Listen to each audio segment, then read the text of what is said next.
Hey folks, Rob here. First and foremost, want to say thanks for checking out the video. Today I'm opening and unboxing the 30th anniversary edition of House of Pain's second album, same as it ever was, on Tommy Boy Records. You know the drill. Like, comment, subscribe. Some feedback would be appreciated. This is my first video on this channel. Let's get into this. As I've gotten older, there's always something around the corner waiting to remind you that you're aging and you're getting older. Could be bending over the wrong way to pick something up and you pull your back muscle. Doctor said I need a backiotomy. Could be that you're at Walmart on your little hover round and you fall off and you break a hip. I've fallen and I can't get up.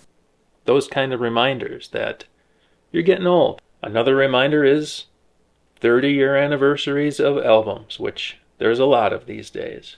We're sending help immediately, Mrs. Fletcher.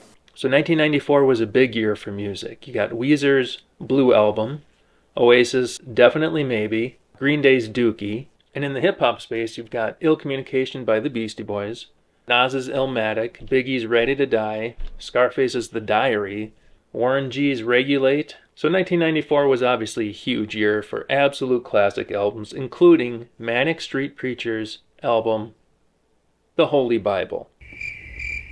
Okay, so they're a Welsh rock band, and apparently when you look up 1994's biggest albums, this album is on there. It went gold. I don't know anything about it. I just had to throw that in there because it's important to somebody out there, so I'm not judging it. So the point is, besides the fact that House of Pain had a lot to go up against as far as albums that year, they also had to follow up their platinum-selling debut album with the smash hit Jump Around, and I was right there for it. So what do you say? We get out the machete?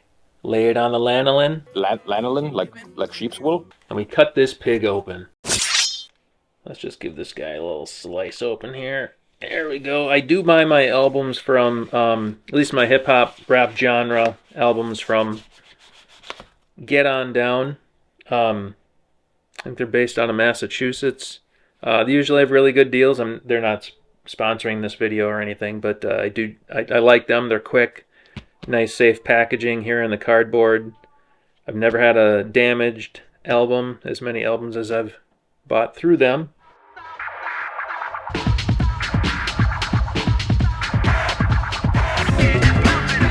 Yes, I'm cutting it open with the machete, but I know how these are packaged, and I guess that makes me the professional.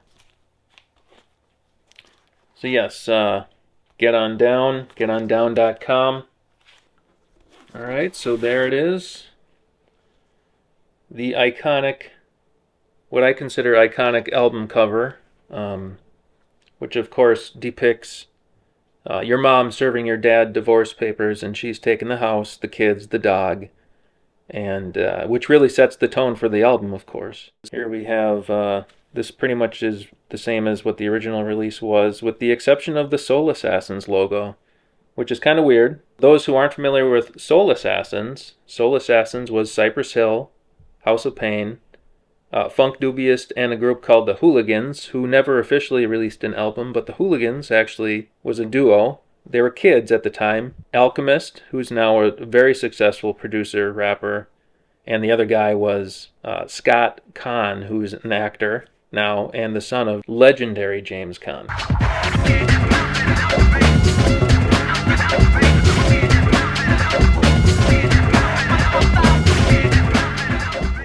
So just a gatefold opening here. All the liner notes here are on the right. This album is produced by DJ Lethal and DJ Muggs, with one producer credit for Diamond D of DITC, Digging in the Crates, who produced Word is Bond.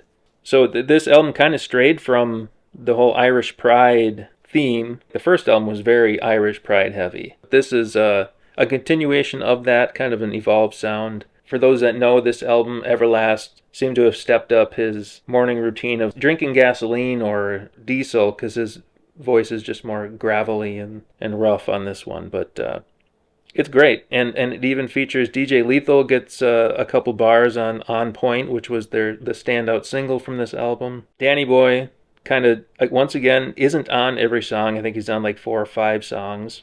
But On Point was the lead single. There's a music video, and then Who's the Man, which was also on the Who's the Man soundtrack. We got the On Point single. Now the On Point, I think these both had like remixes and like instrumental versions on their actual singles, but this is just the single song and the remix version of the song. So there it is in green. That's kind of cool. Tommy Boy logo.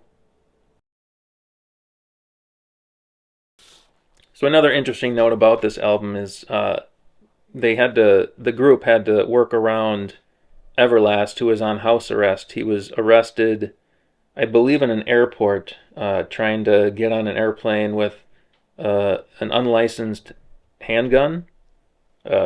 I don't know any of the details as to why he did that or why anyone would do that, but he did, and he went to court and was on house arrest, and they had to work around that to record this album. So there it is, a nice yellow marbled look. Looks like mine has a little bit of a clear spot, but that makes it unique. That's kind of the beauty of vinyl these days. They're able to press this, and no two albums are alike because of the way that they do that. The album itself, the vinyl, the record, is not 180 gram, which is like a thicker... Let's see if I can get that on the camera. I kind of got that too low. But so this one's kind of thinner, and the 180 gram just, it feels more quality. And the smaller, thinner ones, to me, they feel a little cheap. But maybe the materials they use these days are different than what they used to be. So maybe this will last.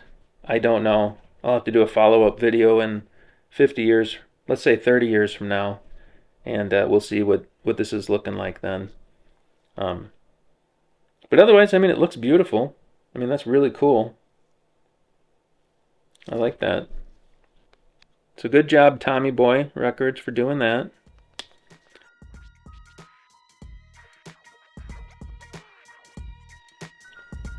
So there it is. Same As It Ever Was by House of Pain. You know, I often wondered if the title comes from, there's a Talking Heads song called Once in a Lifetime. They say the lyrics, Same As It Ever Was, in the song a few times. So, and House of Pain, I know Danny Boy and Everlast definitely, in their lyrics, give a lot of nods to 80s pop culture references. So that's why I wonder if that's where it comes from. But that's the 30th anniversary edition of House of Pain, Same As It Ever Was. Thanks for watching. Be sure you subscribe. I'm going to do more of these as I get different albums. They're not all hip-hop, rap genre. I'm a fan of pretty much all music except for country. This is not my thing. But check back.